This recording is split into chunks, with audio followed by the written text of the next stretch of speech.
مشہور قول کے مطابق آقا دو جہاں صلی اللہ تعالی وسلم نے ایک چادر مبارک لی اور اس میں حضرت علی المرتضیٰ، بی بی فاطمہ الزہرا، حضرت امام حسن اور حسین رضی اللہ تعالی عنہم اجمعین کو لیا اور بارگاہ رب العزت میں دعا فرمائی۔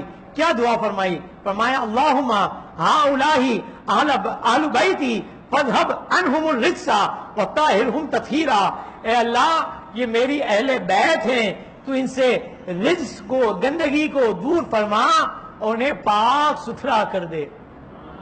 یہ حضور نے خود دعا بھی فرمائی ہے، اور جس کے لیے حضور نے دعا فرمائی ہے پھر اس کا قدم جو ہے میدان کربلا میں 71 لاشوں کو دے کر بھی جو ہے ایسا ثابت رہتا ہے کہ دنیا آج بھی ان کی مثالیں دیتی ہے۔ ہمارے گھر میں کوئی ایک میت ہو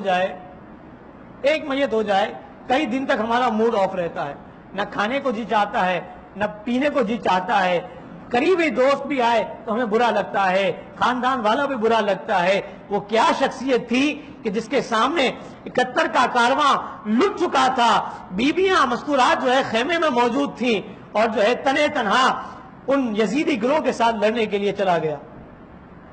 یہ حضور کی دعاؤں کی برکتیں تھیں، حضور کی دعاؤں کی برکتیں تھیں جو اللہ رب العالمین نے اہل بیت کو وہ مقام و مرتبہ عطا فرمایا۔ اور یہ قرآن مجید فرقان حمید کی برکتیں تھیں کہ جن میں جگہ جگہ اہل بیت کے تذکرے ہیں۔ میں تو فقط ایک آیت کو لے کر شروع ہوا ہوں، قرآن میں کئی آیتوں سے اہل بیت کے فضائل و مناقب بیان کیے گئے ہیں۔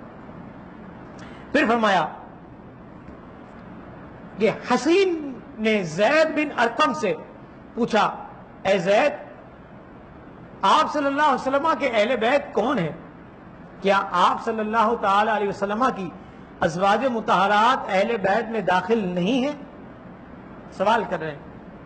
تو حضرت زید بن ارقم نے کہا، آپ صلی اللہ تعالی وسلم کی ازواج مطہرات بھی اہل بیت میں داخل ہیں، لیکن آیت متذکرہ میں، یعنی جو آیت بیان کی انما یریدو، فرمایا اس میں آپ صلی اللہ علیہ وسلم کے اہل بیت سے مراد وہ لوگ ہیں جن پر آپ صلی اللہ علیہ وسلم کے بعد صدقہ حرام ہے۔ یعنی یہ آیت جو نازل ہوئی ہے یہ اس مقصد کے لیے ہوئی ہے کہ حضور کے اہل بیت صدقہ نہ کھائیں، اس مقصد کے لیے نازل ہوئی۔ ان سے پوچھا وہ کون ہیں؟ انہوں نے جواب دیا وہ آل علی، آل عقیل، آل جعفر اور آل عباس ہیں۔ ان سے پوچھا کہ ان پر صدقہ حرام ہے؟ تو فرمایا ہاں، ان پر صدقہ حرام۔